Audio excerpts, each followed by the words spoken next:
Snow swallowed sound until it didn't. The first warning was not sight or radio, but the way the valley exhaled, a low, rolling thunder that had nothing to do with weather. Then the first round landed. The mortar hit 20 meters in front of the lead truck, burying its nose in a column of white powder that burst upward like a geyser. Snow and ice rained down on the windshield, drivers swearing into the net even as he slammed the brakes. The convoy bunched in on itself, steel and armor and fuel trapped in a single narrow artery cut through the mountains. "Contact front! Contact front!" "Mortars!" someone screamed. A heartbeat later, the valley walls lit up. Automatic fire raked the snow-packed road from both sides, invisible muzzles stitched into tree line and rock. Tracers carved lines through the cold air, a lattice of red and green that turned drifted snow into shredded spray. Bullets slapped metal, punched through windshields, cracked and whined and ricocheted off half-buried boulders, anything that dared stick up above the powder. Men and women threw themselves out of trucks and into it anyway, boots breaking through crust, lungs snatched by the cold and the shock and the noise. "Get off the road! Get off!" The order was torn apart by another mortar blast, this one behind the column, close enough that the concussion punched inside rib cages. A rear vehicle shuddered, its front wheels lifted, then slammed back down at a crooked angle as its axle snapped. Narrow valley, high ridges, forward blocked, rear wrecked. Kill box. Major Kellan felt it in his bones, even before his mind finished tracing the geometry. He hit the snow behind the right front wheel of the command truck, shoulder grinding into ice, rifle slung awkwardly under him. His breath came out in white bursts and vanished into something thicker. The drifting, ever-present powder now sprayed with dirt, fuel smoke, and that dry smell that followed explosions. 2-1, this is actual, report, he shouted into his mic. Static answered, layered with voices stepping on each other. Hit. Driver's hit. Need smoke on that. Can't see. I got no.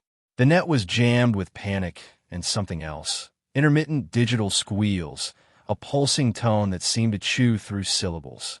Comms didn't just sound crowded, they sounded hunted. "Everyone shut up and listen." Kellan snarled, not sure if anyone heard him. "First squad, right flank. Second left. Trucks pop smoke. Get off the..." The rest vanished under a new sound. The hoarse roar of a machine gun high on the left ridge, finally joining the party. Rounds ripped across the valley from a single vantage point. Horizontal lines of tracers flaying their last decent cover. A half-buried truck and a shallow fold in the road. Snow leapt in synchronized puffs where dirt was struck beneath, the pattern walking steadily toward the cluster of soldiers pinned behind the disabled lead vehicle. "Find that gun," someone yelled. "I can't see. Angle's wrong." Kellan risked a quick peek around the wheel. His world narrowed to the edge of a fender and the sky above the ridge. He caught only flashes. Muzzle bloom between trees, the suggestion of a low rock wall, figures hunched behind it working the weapon in short, disciplined bursts. Too high, too dug in. His rifles might as well have been throwing rocks. He ducked back as a burst cracked so close that a round punched through the hood above him and detonated something electrical. The command truck coughed sparks and belched a column of oily smoke. The machine gun walked its fire down toward the only piece of cover protecting the signals, truck 10 meters back. If that vehicle went, the whole reason for them being here went with it. The new encryption module sat inside a hardened case bolted into its racks. Sensitive, expensive, and more important, not allowed to fall into enemy hands. He clenched his jaw and keyed the mic again. "All call signs. This is actual." The machine gunner on the ridge never finished his next burst. One moment, the line of tracers was solid, hammering the same patch of snow. The next, it stuttered, jerked sideways, then stopped altogether as if someone had flicked a switch. The echo of the firing line rolled back and forth across the valley, but the gun itself fell silent. For half a second, Kellan thought the weapon had jammed. Then one of the troopers shouted, voice breaking with relief. "He's down. Gun's down." Kellan risked another quick look. Through blowing snow, he saw a form slumped over the machine gun on the ridge, body twisted, legs still braced behind the weapon. No one was there close enough to have done that. No one he could see. Who the hell took that shot? He muttered. Before he could think it through, another impossible thing happened. Farther up the ridge, a figure that had just popped from behind a rock, binoculars pressed to face as he pointed down toward the road, snapped backwards. Barely a hint of movement, just a tiny spray of snow, then the spotter was gone. 2 targets, 2 seconds. Someone breathed near Kellan. Awe and confusion tangled together. He hadn't ordered anything. He hadn't seen anyone shift to Overwatch. They were busy trying not to die. More shots, spaced out, unnervingly calm amid the chaos. A man leaned up from behind a pine, rifle braced, starting to aim where the medic had dragged a bleeding driver. He jerked and folded, a dark patch blooming across his chest. Another attacker sprinted toward a boulder with a tube on his shoulder, heavy and unmistakable, RPG. He almost made it to cover before his legs vanished from underneath him. He face-planted into the snow and lay still, grenade launcher tumbling harmlessly down the slope. Each hit came from nowhere. "There's someone up there," one of the sergeants shouted over the net, voice half lost in a burst of static. "I can't see where I can't." The net squealed again, shrill and wrong. The jamming tone surged, drowning halfway coherent sentences in mechanical grinding. It sounded like someone was holding a magnet to the entire frequency spectrum. Then, somehow, through the mess, another voice cut cleanly. "Truck 3, smoke north face. 2 seconds. Female." Calm enough that it skated the edge of boredom, like she was calling coordinates on a training range instead of in the middle of an ambush. The terse order hit Kellan's ear with unnatural clarity. For a moment, he wondered if he were imagining it, if his brain had finally filtered the noise into something it could understand. "Who is this?" he snapped. "Identify." No answer. Just the pop-pop of smoke grenades from the 3rd truck as the crew, either hearing the same voice or reacting to the order in muscle memory, heaved them up and over their doors. Thick gray-green plumes blossomed in a line along the north side of the road, drifting upward just in time to break up the fire of yet another ridge position. Behind that fresh mask, more unseen shots cracked, surgical and spare. Enemy muzzle flashes were snuffed out one by one, like candles in a wind. On the net, 3-1 moving. "Cover. Got him," that one on the female voice again, slicing through. "Left of the lone fir. Small rock. Shift 2 mils. No call sign. No rank. No over." Whoever she wasn't too concerned about protocol. Kellan ground his teeth. He knew his people. His platoon did not have a woman on the long gun. The only female on the manifest he'd skimmed that morning was a late-transferred designated marksman he'd barely had time to meet, a quiet sergeant he'd mentally filed under rear overwatch, minimal drama. Now there was a ghost on his net, rearranging the battle. He pressed his cheek harder into the cold metal of the wheel, trying to get eyes higher along the ridge. Snow blew in his face, stinging more than any shrapnel had yet. All he could see were smudges of darker rock, broken tree lines, and the occasional flash of an enemy muzzle. "Unknown shooter," he said, letting the anger steady his voice. "This is Viking Actual. You're on my net. You follow my orders. State your position." It scratched at him, that old training instinct, the one that hated free radicals in a fight. A helpful ghost could doom you just as well as an enemy if you didn't know where she was. The silence that followed was long enough to be insulting. More gunfire. More mortars. The battle didn't pause to see how they'd resolve their little etiquette dispute. "Say again," Kellan growled. "State you're busy," the voice said, dry as the air. "Hold that thought." She dropped off the net as another series of shots echoed off the rock. On the far ridge, a man, bigger, older, yelling and pointing with authority, jerked and toppled.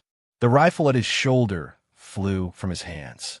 The pattern of fire on that side of the valley faltered, suddenly less coordinated. Kellan felt a laugh, sharp and incredulous, bubble in his chest. It died as another mortar landed closer, showering his cover in icy shrapnel. Fine. If she wouldn't answer, he'd go to her. A lull opened in the fire. Not complete silence, but enough. Enemy riflemen reloading, belt being swapped on a machine gun, mortars correcting again. Years of fights in bad valleys had taught him to feel those half-breaths in battles and squeeze movement into them. "Vega! Lynn!" he shouted to the two nearest soldiers behind the truck. "On me, left side. We find this phantom before she gets us all killed." "Sir, are you serious?" Vega looked up through his goggles. Snow caked into the creases of his face. "Move!" Together, they slid and scrambled along the lee side of the vehicles, staying low, using axles and tires and improvised berms of thrown snow as cover. Rounds still snapped overhead, buzzing like angry insects on the wrong scale, but they weren't focused here. The invisible shooter had dragged a good chunk of the enemy's attention higher up the cliffs. A rocky outcrop jutted from the valley wall a short sprint from the road, half buried in snow, topped by a lip of wind-scoured stone. It was one of the few places someone with a rifle could get even a little elevation without ropes and insanity. It had to be where she was. "On my mark," Kellan said, hand poised. "Sir, that gap." A round chewed a groove in the snow between them, snapping Lynn's protest in half. "Mark!" They went, legs burning, bodies low, snow grabbing at their boots. Kellan felt the open exposure like a hand on the back of his neck. Every childhood instinct screaming that he was running across the world's brightest, flattest target. Reflex made him hunch his shoulders, as if bone and muscle could shield anything. No burst side them down. No sudden spray of snow leapt in front of them. Either the enemy was busy with larger fish, or that ghost on a ridge was very good at making them nervous. They hit the base of the outcrop and slid into the relative shelter of its shadow, chests heaving. Above, the rock climbed at a steep angle, edges softened and rounded by snow drifts that had settled and frozen. Someone had kicked handholds into it recently. Fresh boot marks, still crisp. Kellan jerked his chin at Vega. "Up." Vega made a face like he wanted to be anywhere else, then started climbing. Lynn followed. Kellan came last, gloves scraping cold stone through ripples of snow, boots searching for purchase.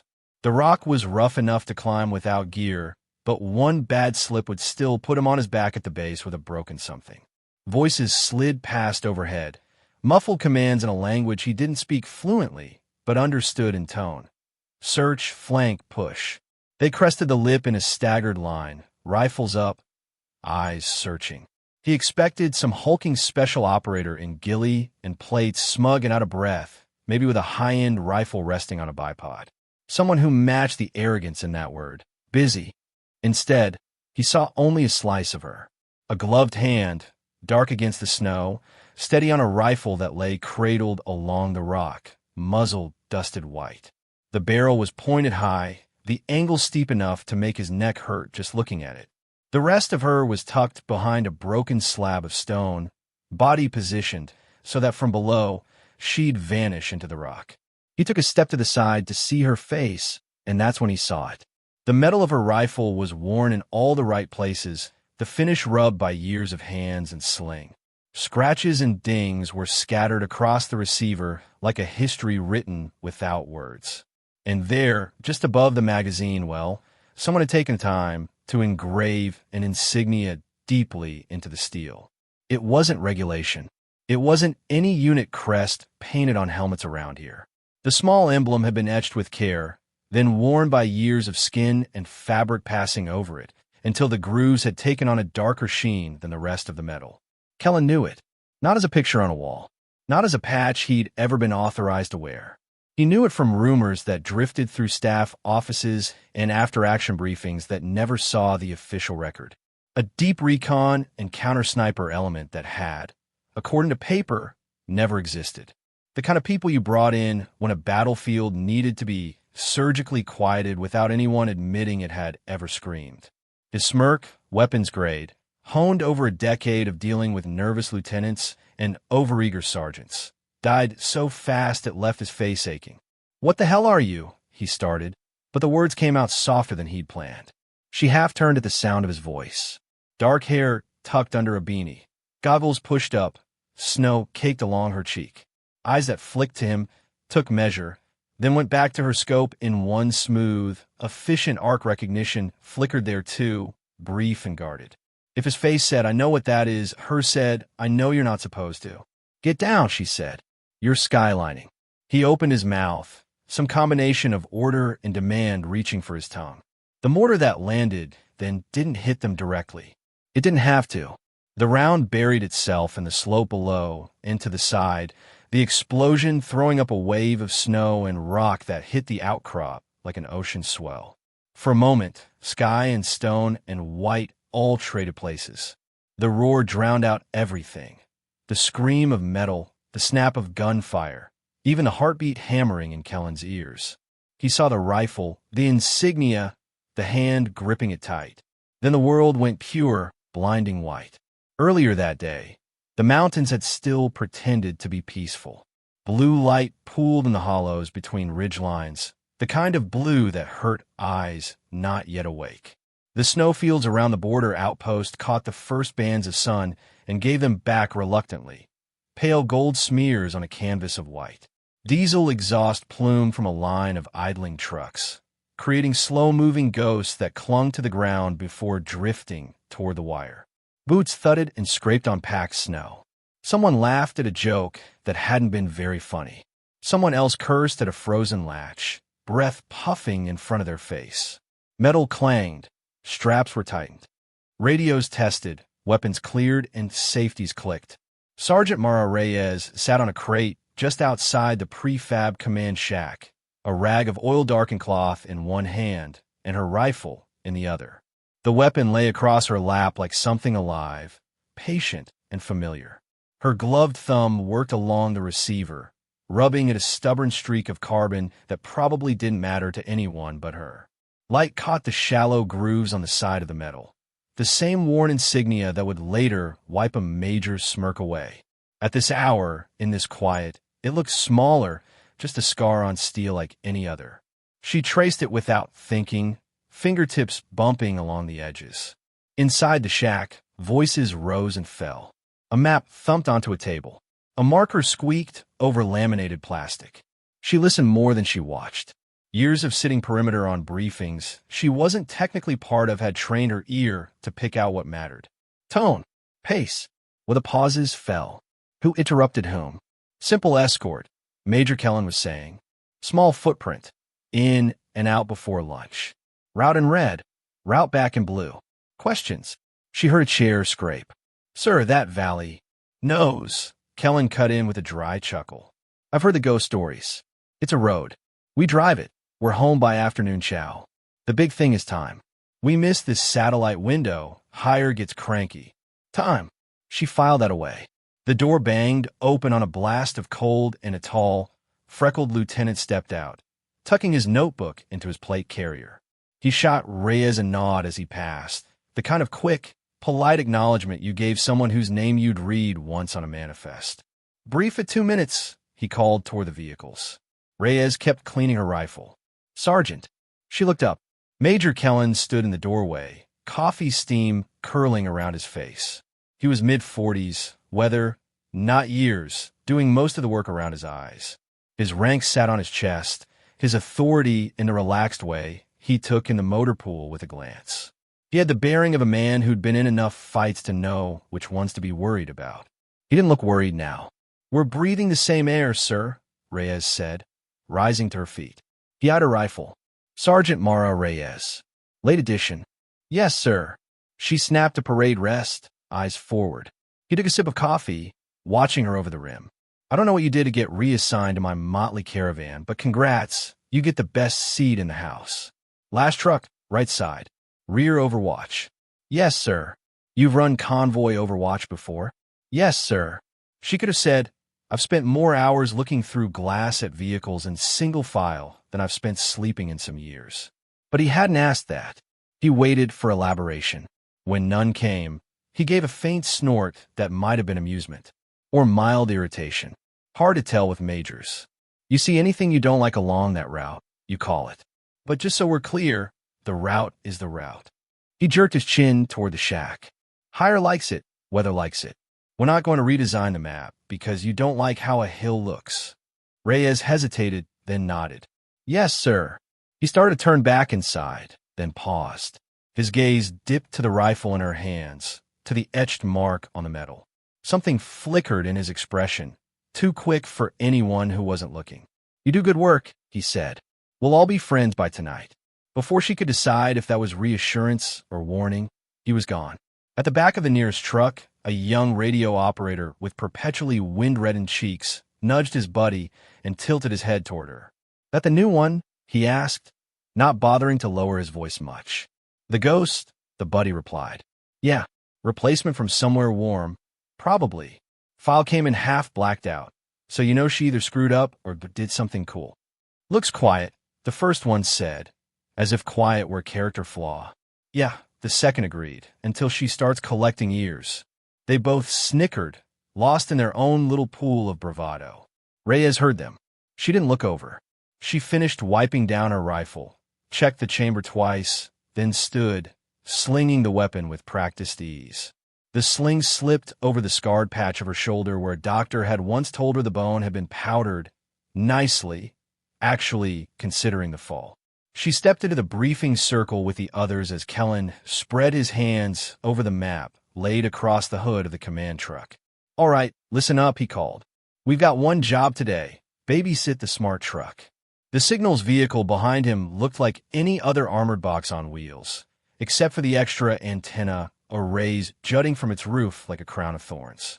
Inside that, we've got a brand new encryption module that Hire wants plugged into a relay site up on Hilltop 245 before the next bird crosses the sky. We miss that window, we sit on it for another day, and everyone up the chain gets to yell at each other. I do not enjoy being yelled at. You don't enjoy it either, trust me. A few chuckles. He tapped the red line, snaking from the outpost to the mark labeled Hilltop 245. Route's tight. Narrow valley, high ground on both sides. Our old friend, terrain disadvantage. His tone made it clear he didn't think that phrase applied to him. We've run it before. No serious contact. Local troublemakers take a few pot shots now and then, but nothing a calm trigger finger can't fix. He circled 2 shaded circles on the map. We've marked a couple of spots where, in theory, we could eat mortar fire from reverse slow positions. He rolled his eyes a little. Intel loves their range rings. Low probability. We'll be in and out too fast to make it worth their while. Reyes studied the printed contours. The valley in question sat like a scar between ridges, the road threading its center. The shaded circles, those theoretical low-probability mortar points, sat exactly where she would have put them if she wanted to pin a convoy and cut its throat. Kellan continued. We have local guide support. He nodded toward an older man in worn mountain clothes, the lines at the corners of his eyes carved by cold, not laughter. He says road's clear. Weather's good. We're not the only things moving out there today, so watch for civilian vehicles, herders, whatever else. He looked up. Comms. We've got some reports of interference in the valley. Nothing major, just weird static at times. EW folks say there's a possibility of someone playing with jammers up high. You hear anything you don't like, record it and tell me when we're back. It shouldn't affect us. Sir, Reyes said. Every head turned a little, some with faint surprise. Quiet replacements weren't supposed to speak. Kellan raised his eyebrows. Sergeant. She pointed at a spur that jutted from the ridge above the valley, an unnamed bump on the map overshadowing the road below. That spur. It overlooks the narrowest part of the route. Blast scars on the satellite imagery. She tapped a faint, pale pattern that most eyes would have taken for wind. Looks like something hit there not too long ago. And this run out here. She indicated a long tongue of lighter snow shading away from the rock. Avalanche debris. You stack all that, sir, that spur's been used before and recently. Might be worth sending an overwatch element up there instead of leaving all our eyes on the pavement. Kellan squinted, leaning closer. Behind him, the lieutenant looked between the map and Reyes, lips moving as he tried to see what she saw. To Reyes, the evidence jumped out. To anyone else, it might as well have been a cloud on a weather chart. Appreciate the input, Sergeant, Kellan said, straightening. But we're not turning this into a mountaineering expedition. I'm not peeling a rifle and a squad off my convoy for a hill that might have once had some bored kids throwing rocks off it. Route stays. She swallowed any further argument. Copy, sir. He gave the map one last smack. Mount up. Let's make this as boring as possible. Boring. She could live with boring. 30 minutes later, she was in her best seat in the house, back of the last truck on the right, facing outward. The metal under her was cold, even through the padding of her uniform. Every bump in the frozen road shook through her hips and into her spine. She braced her boots, knees bent, rifle barrel resting on the lip of the side armor. The convoy rolled out under a sky that had shifted from pale blue to something cleaner, the sun clearing the highest peaks. Shadows retreated slowly, pooling in gullies and under trees. Reyes' world narrowed to oscillating snapshots. A stand of pine rushing past, branches heavy with snow. A distant ridge where rock teeth bit into sky. A scattering of huts tucked into a slope, smoke curling lazily from one chimney. Her optic picked up glints here and there, ice, metal, water, each catalogued and dismissed or mentally circled depending on how it sat in her gut. She scanned, breathed, scanned again. The net hummed with low-level chatter. The radio operator in the cab in front of her cracked a joke about frostbite in toes. Someone else complained about coffee gone cold. She saw the track's two ridges before anyone else would have. They cut diagonally across a slope that had no road, no obvious path. A faint line of compressed snow where boots, not hooves, not tires, had marched from one stand of rock to another. Recent, the edges sharp, not yet blurred by wind or new powder. Her finger tightened on the trigger not to fire, but with the same tension that presaged action. She brought the rifle up, scanning along the line of tracks. At their upper end, on the far side of a knuckle of rock, something winked. Not the rainbow shimmer of ice or glass.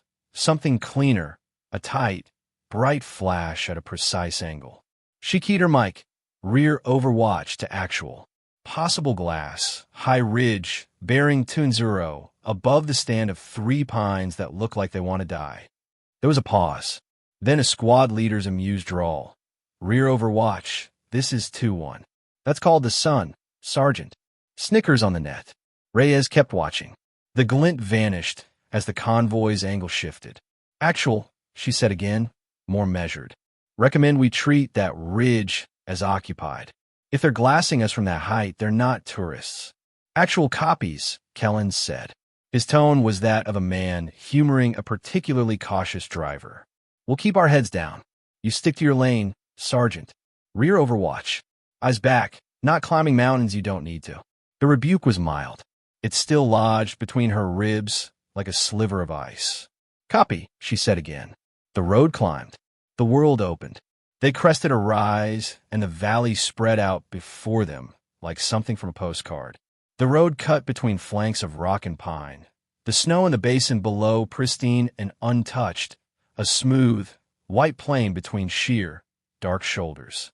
Thin clouds wandered across the sun, casting slow-moving shadows that made the surface seem to breathe. Pretty, the radio operator ahead of her said on an open channel. I'll give them that. If we die, at least we die with a view. Shut up, Torres, someone muttered. Reyes could appreciate the beauty in an abstract way. She also saw the arcs. They were faint, too regular to be wind, too gentle to be boot prints. Curved lines where snow had once been thrown outward and then settled. Mortar impact patterns, a fan of old scars half filled by subsequent falls.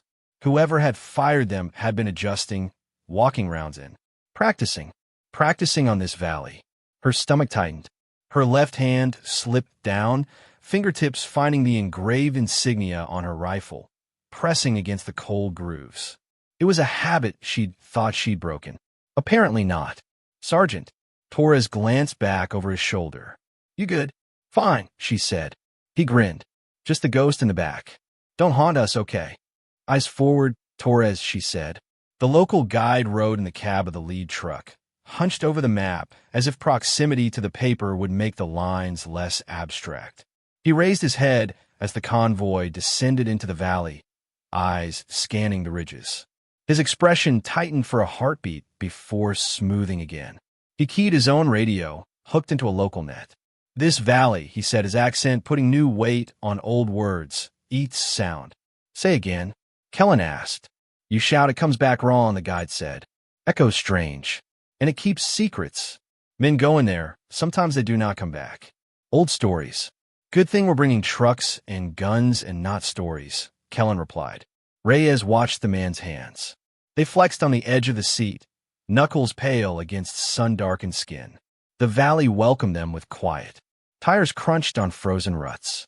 The engine noise, which had seemed loud up on the ridge, now felt muffled, like someone had thrown a blanket over the world. The sky overhead was a clear, hard blue, the sun sliding toward its highest point. Their breath fogged in front of them and vanished quickly, devoured by cold air. Radio chatter thinned.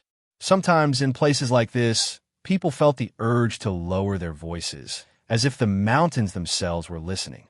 Reyes swept her optic along the ridge again.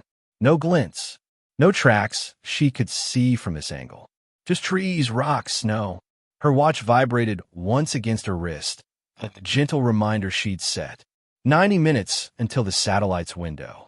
The relay on Hilltop 245 waited somewhere beyond that far ridge, static-filled and blind without the module nested in the signals truck behind her. She exhaled. Inhaled 2, 3, 4. Hold. Exhale. Her fingers loosened on the rifle without losing their readiness. She told herself that what she'd seen earlier might have been ice. Then the radio screamed. The first warning the convoy had that they were no longer alone wasn't visual. It was auditory, invasive. A sharp, descending electronic whine like all the air in the frequency band had been sucked through a straw. Headsets crackled. Screens on dash mounts flickered, GPS icons jittering and then vanishing. Comms just went to hell, Torres said, frowning at the wave of static that suddenly filled his earpiece. Probably that weird interference Hire said wouldn't be a problem, someone else replied bitterly. The guide reached for his own handheld. The little device clicked between channels and delivered nothing but a background hiss. He tapped it against his palm, as if that would fix the electromagnetic spectrum. Reyes opened her mouth to warn, to say, this is it, this is exactly how they do it. The mortar round that hit ahead of the lead truck cut her off. It dropped from the sky like a thrown anvil, a dull, rushing whistle that grew and grew until it ended in a flat, punishing boom. Snow leapt skyward in a white column taller than the truck itself. The windshield of the lead vehicle disappeared. The truck swerved, slewed sideways, and shuddered to a stop, its front end buried in a newly formed crater. For one frozen instant, time stretched. Reyes saw individual details with insane clarity. A plastic air freshener swinging wildly from the lead driver's mirror. A piece of paper caught in the blast updraft, fluttering like a trapped bird. The expression on a private's face, eyebrows shoved up toward his helmet, mouth forming a perfect O. Then time snapped back, and everything happened at once. Contact. Contact front. Ambush. Mortars. Get off the... Automatic fire erupted from the tree line and ridges on both sides, the sound slamming into the valley like a physical wave. Rounds chewed into truck sides, whined and ricocheted off armor glass, kicked up snow in furious little geysers around boots and tires. Torres slammed the brakes. Reyes lurched forward, one hand catching the top of the armor, the other clamped on a rifle. Out! Out! Kellan's voice cut through, still command clear even with the jam. Dismount. Get off the road. Reyes vaulted from the back of the truck into knee-deep snow. Her boots punched through crust, sending a shard of pain up her shins. She hit the ground rolling, the world tilting as another mortar round crashed somewhere behind them, the concussion whumping the air out her chest. The rear vehicle, her vehicle a second ago, jerked like something alive as a round landed close enough to lift it on one side. It slammed back down twisted, rear axle bent, blocking the row behind. Forward blocked, rear blocked. No way to drive out. She knew that pattern too well. Third truck hit. Driver's down, someone yelled, voice high with panic. The medic sprinted toward the crying metal, pack bouncing, only to be knocked sideways as shrapnel stitched the snow near his feet. He rolled, came up limping but still moving. Reyes crawled toward a low hummock of snow that promised a scrap of cover, bullets slicing the air inches over her shoulders. Every breath burned cold. Every exhale puffed white and vanished. She reached the hummock, pressed herself against it, and finally risked looking. From this angle, slightly above, where the road dipped, she could see more of the valley than those down in the ruts. Enemy positions that had been invisible from the trucks now revealed themselves in ugly little vignettes.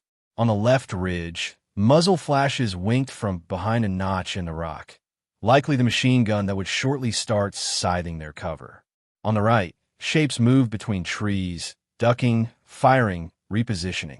Farther up, just at the limit of her optics reach, she caught a glimpse of a low-slung, camouflaged vehicle partially hidden under a stand of spruce. An antenna array protruded from its roof, spinning slowly, patient and deliberate. The faint, jamming tone in her ear seemed to pulse in time with its movement. Closer to that antenna, on a small outcropping, figures gestured with hands and arms, unnecessary in this open valley unless they were directing something high and unseen. Mortar observers. Their binoculars flashed as they gestured, pointing, adjusting. She swept lower and flinched. Near the base of the right-hand slope, tucked into a little hollow, a stone hut crouched like an animal in winter. Smoke dribbled from its chimney, thin and tentative. A small group of figures huddled outside. Women, a child, an old man with the same lines as their guide. One of the herders. They'd been in the valley long before the convoy. Now, they were directly between the mortar's brackets. Any wild counter-battery fire would turn that little hollow into a crater. She keyed her mic. Actual, this is rear overwatch. I got eyes on a jammer vehicle and mortar observers on the. Static hit her like a slap. The jamming tones surged, eating her words, chewing them down to broken phonemes. Ear, watch, jam.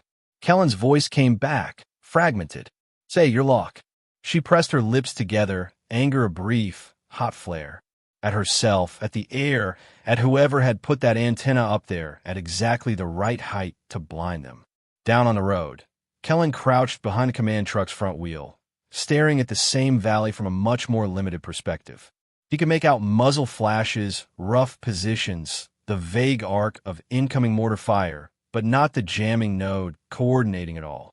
He tried to raise higher headquarters, air support, anyone. The replies, if they came, were buried in noise. Viking actual to any station. We are in contact and under heavy indirect fire. Request air or counter battery. We are. A shrieking digital howl tore across the net, followed by a sound like someone grinding aluminum foil with their teeth. Then nothing. Son of a, he yanked the headset off one ear, snarling. Above him, the machine gun he couldn't see finally found its rhythm. Reyes watched the trail of tracers stitch across the valley, stitching their way toward the patch of trucks that still offered some protection. Snow leapt into the air in perfect little puffs along the line it walked. She could feel the choice closing around her. Stay where she was in her assigned spot, doing what the manifest said she was supposed to do, watching the rear, warning of threats that were obviously already here, and hope that blind luck and body armor would carry the day. Or do something else. Her eyes tracked up, following the path the machine gun's rounds would have taken in reverse. The ridge wasn't smooth. A narrow gully cut up its face at a brutal angle, barely wide enough for a human body.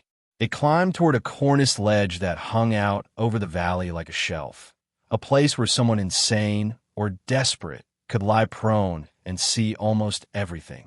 A gully like that offered no real cover, just fragility, snow, ice, rock. It also offered line of sight to everything that was killing her people. She checked her watch.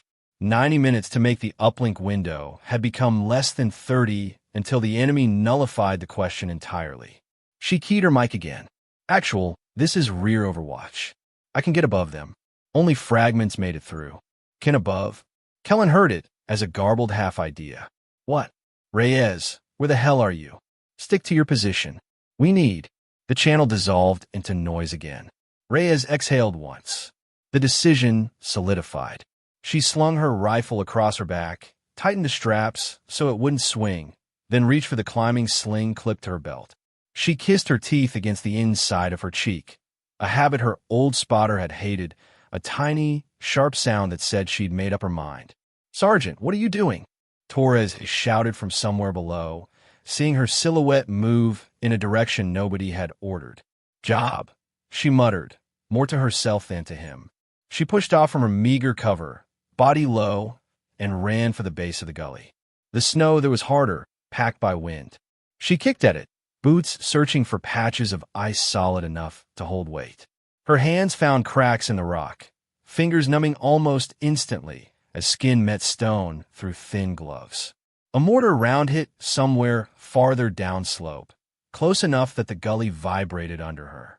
Snow dust cascaded from above, powdering her shoulders, her helmet. Her heart spiked, then settled into a fast, steady rhythm. Left hand up, right foot up, weight, balance, breathe. As she climbed, the valley below became a tapestry of chaos glimpsed in fragments.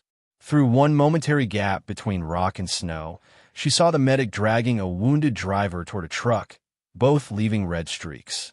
Through another, she saw Kellan waving his arm, sending a squad toward the left flank in a hasty assault that stalled halfway up a slope under withering fire. Voices rose and jumped and broke at her ear. Some were words, some were screams. The jamming tone underlay them all, a mechanical, emotionless howl. Midway up, the mountain struck back. A mortar landed closer than any yet had. The explosion was muffled by the depth of snow, but the shock wave rippled through the slope like a muscle spasm. The rock under her left hand cracked with a sound like splitting bone. A sheet of ice to her right gave way, sliding down in a slow, graceful curtain that became a lethal sweep as it gathered mass. The movement tugged at her foothold. Her right boot slipped. For one vertiginous heartbeat, she hung by her hands, boots scrabbling at smooth stone. Her stomach dropped into her boots. The world narrowed to the inches around her. Another life flashed against that precipice. The last time she'd felt this sense of weightlessness. A different cliff, a different gully. Her spotter, Giordano, above her, cursing cheerfully about the cold. The sound of a distant rifle, the whiz of a round, the way Jaw's sentence had cut off mid-syllable as his weight suddenly vanished from the rope below her. She saw the slack line, the empty space, the red patch on the snow that followed. For a split second, her hands wanted to let go and join him, to go back in time by falling forward. Instead, she slammed her forehead gently against the rock in front of her, just enough pain to be real. "Not today," she whispered. She shifted her weight, boots searching desperately until one found a tiny ridge. She drove her toes into it and pushed up, muscles screaming. Her hands found a new hold, then another. The slide of ice crashed down below, rattling the gully. Fragments bounced off her boots, shoulders, helmet. Something hard and fast clipped the side of her rifle where it rode along her back. A rock or a chunk of metal, she couldn't tell. She felt the jolt travel through the weapon into her spine. Above, a crack of plastic. The optics housing spiderwebbed. The illuminated reticle flickered and died. She bit off a curse. Later problem. She hauled herself higher. She stripped weight as she went, unhooking a spare pouch here, a non-essential tool there, letting them drop into the white oblivion below. Every ounce gone was an ounce less try to drag her back down. Halfway up, she unclipped one of her 2 safety carabiners entirely. It gave her another foot of reach at the cost of redundancy. The wind picked up. It came down the gully like water, driving loose snow ahead of it. Visibility shrank to the length of her arm. The sky vanished. The ridge above became a smoky suggestion rather than a line. The valley below turned into a blank, swirling void. She climbed by memory now, not sight.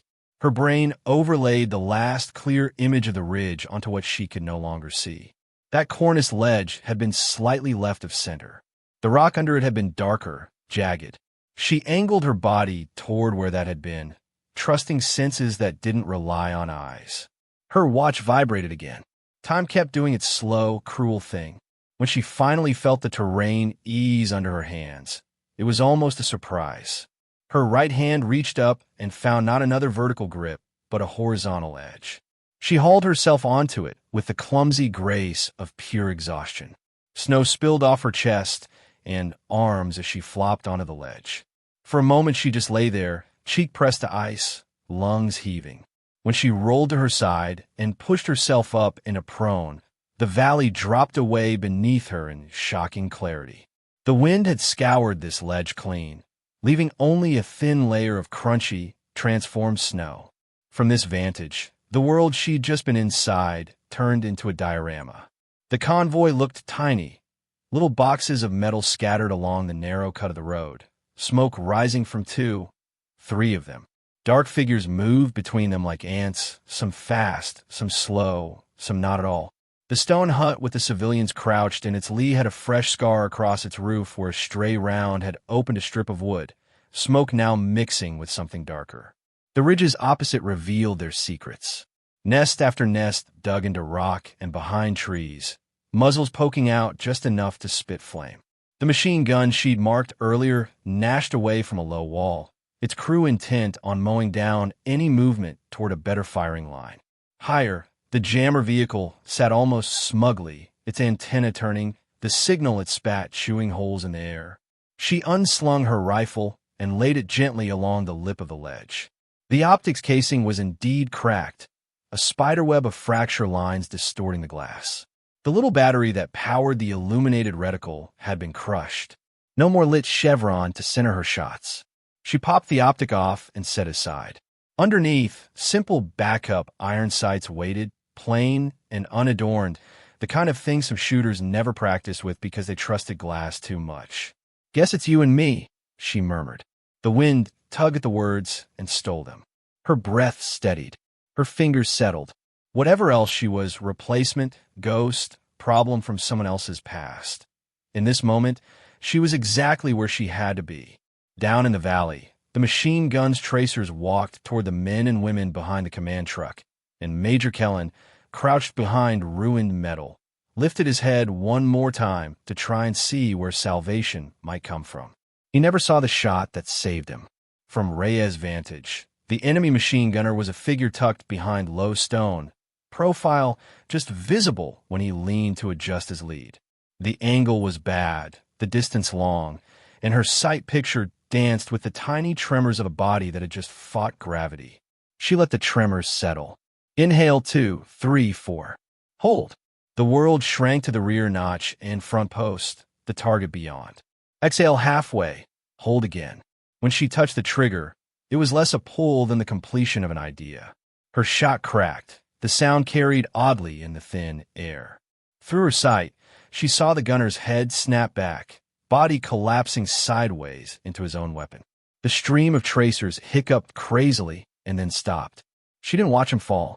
She shifted, scanning for the next thread in the web. The spotter above the mortar crews came next, his arms raised as he pointed, the binoculars around his neck bouncing. The little figure jerked as her round found him. Hand signal frozen mid-gesture as he toppled from his perch. Each shot, each correction, each fall rippled through the valley. Fire changed pitch, patterns broke. Panic began to edge into the enemy's movements, a looseness that hadn't been there at the start. Below, Kellan felt the battle's texture shifting and new, on some primal level, that someone up there was doing work his whole plan had never accounted for. He grabbed his mic to speak to the ghost on the net. "Unknown shooter, whoever the hell you are," he said, half to the ether, half to himself. "You just bought us some time. Now you're going to tell me where you are." He lifted his head, eyes scanning the cliff faces, willing his vision to pierce rock and snow.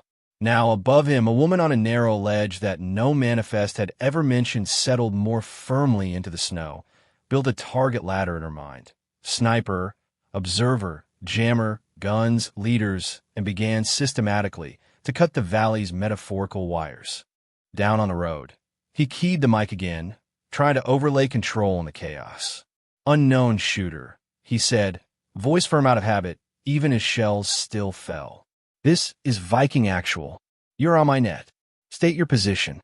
On her ledge, Reyes heard him through the fading static. The demand sounded smaller from up here.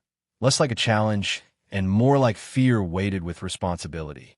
She almost answered with a grid, with a description, with the truth, wedged between sky and death, sir, holding the line you didn't think to draw. Instead, she exhaled, watching another enemy figure align behind her front post. Busy, she muttered. On the net, the single word came through clean. It made him blink. What? Then another shot cracked from the high white cliffs, and another attacker went down before he could shoulder his rocket launcher toward the signal's truck. Kellan's annoyance pushed through his fear. The familiar shield of sarcasm rose, almost by reflex, to cover the fact that he was putting his life and his people's lives in the hands of an unseen voice. "You're on my net," he said. "You follow my orders. State your position, Sergeant." Up on the ledge, her mouth twisted in something that wasn't quite a smile. Later, much later, he would see the insignia on her rifle and understand a sliver of why she sounded like she had better things to do than explain herself. For now, he saw only the effects of her disobedience and did what leaders sometimes had to do in war: trust what scared them. The lull came again, a fractional easing of volume, the moment in any fight when both sides recalibrated, counted their rounds, adjusted their plans. Kellan seized it to move, to grab a couple of nearby soldiers and drag them toward that rocky outcrop with its fresh boot prints and the suggestion of a vantage point. They scrambled, climbed, skidded, and dragged themselves over the lip into a world designed for one careful body, not three half-panicked ones. He saw her then, not just her hand or her rifle. Sergeant Mara Reyes lay flat along the ledge, body molded to rock and snow, rifle snug into her shoulder. Her face was turned slightly toward the valley, exposed cheek raw from wind and cold. Her eyes moved quick and sure, tracking threats, reassessing. The faint tremor in her trigger finger was not fear. It was suppressed urgency. His gaze went to the rifle and caught on the insignia etched into its metal. Recognition hit like another blast, this one internal. He saw that emblem and heard, in memory, words from a briefing years ago. "If you see this mark, you didn't." They were never there. His smirk, ready on his lips, the scolding lined up for some show of authority, dissolved. His jaw clicked shut with an audible click that she didn't react to. "What the hell are you doing up here?" he asked, but the heat had bled from his voice, replaced by something quieter. "Working," she said. "You can yell later. There's a jammer behind that spruce stand, and if I don't finish the job before they find me, you're all dead before you can call anyone who cares." He opened his mouth, perhaps to argue, perhaps to ask if she was who that insignia said she was. The air around them turned inside out as the nearest mortar round finally found their new elevation. It hit low on the slope a few meters away. The blast hammered the outcrop, a physical shove that rattled teeth and shattered whatever delicate balance their ledge had. Snow leapt like water. Rock shrapnel pinged off helmets. For a second, Kellan's world was layered white, everything blurred and dislocated. He threw himself sideways on instinct, hand-grabbing for whatever solid thing he could find. His fingers brushed the cold steel of her rifle, the etched grooves of the insignia biting into his skin. Then the avalanche of sound and snow bore down, and the world vanished again. When it came back, it would be in pieces. Aid stations and files, whispered questions, and a quiet voice at the wire answering a demand that had begun here, on this ledge, in the middle of a wide-out firestorm. For now, the valley roared, and a lone marksman who'd left her assigned lane hung between protocol and survival, between the ghosts of one lost team and the fragile lives of another.